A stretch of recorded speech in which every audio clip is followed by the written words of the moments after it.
Hello बच्चों, let's see this question and here your question से arrange in sequence, यानी कि आपको नीचे कुछ स्टेटमेंट दी हुई हैं, आपको उन्हें सीक्वेंस में अरेंज करना है। ठीक है, तो सबसे पहले हम आपकी स्टेटमेंट पढ़ना शुरू करते हैं।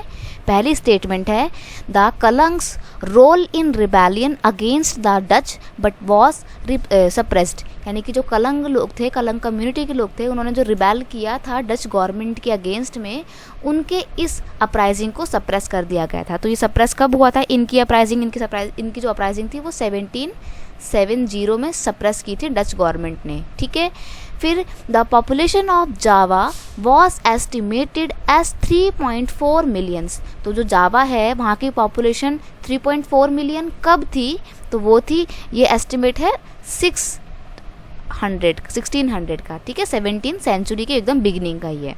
फिर the Mataram kingdom of Java split into 2 kingdoms. जो मातराम किंगडम था, मातराम डायनेस्टी जो था, छोटा सा राज्य है, वो कब स्प्लिट हुआ था? वो हुआ था 1755 में स्प्लिट हुआ था। ठीक है, और जब ये 1755 में स्प्लिट हुआ था तो यहाँ पर रहने वाले जितने भी कलंग्स कम्युनिटी के लोग थे वो भी 2 पार्ट्स में डिवाइड हो गए थे। कितनी फैमिली थी? लगभग 6000 के करीब फैमिली थी। ठीक है, तो देखो अब हमारे को पता लग गया ना कि ये कौन कौन से इवेंट कब कब हुए थे।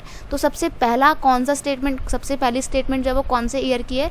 सेकंड स्टेटमेंट सबसे पहली ईयर की है, पॉपुलेशन वाली। ठीक है, देन उसके बाद क्या हुआ था? उसके बाद मातरम किंगडम जो है उसका स्प्लिटमेंट हुआ था, यानी कि वो 2 पार्ट्स में डिवाइड हुई। तो फिर आपकी थर्ड स्टेटमेंट आएगी।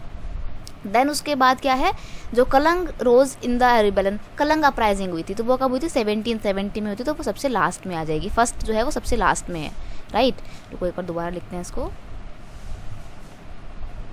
यस, अब देखते हैं कौन सा आंसर सही बैठेगा। Second, third, 1। अरे वाह, आपका ऑप्शन नंबर ए ही टिक हो गया, तो आपको आगे देखने की ज़रूरत ही नहीं पड़ेगी। ठीक है, जब पहला ही सही होगा तो हम आगे क्यों जाएंगे। तो जब भी देखो ऐसे क्वेश्चन है ना अरेंज द सीक्वेंस वाले, तो आपको उसमें क्या करना है, सारी स्टेटमेंट पढ़नी है, और जैसे जैसे स्टेटमेंट आप पढ़ रहे हो वैसे वैसे उसका ईयर जो है वो साइड में लिखते चले जाना है। बाद में अरेंज करना है आपको कि कैसे कैसे कौन सा क्या पड़ेगा, और फिर उसके बाद आपको अपने ऑप्शन से मैच करना है।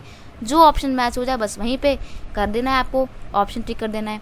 ठीक है, तो आई होप आप इस चीज़ को अच्छे से समझ गए होंगे। Here your option number A is correct answer. Best of luck. Thank you so much.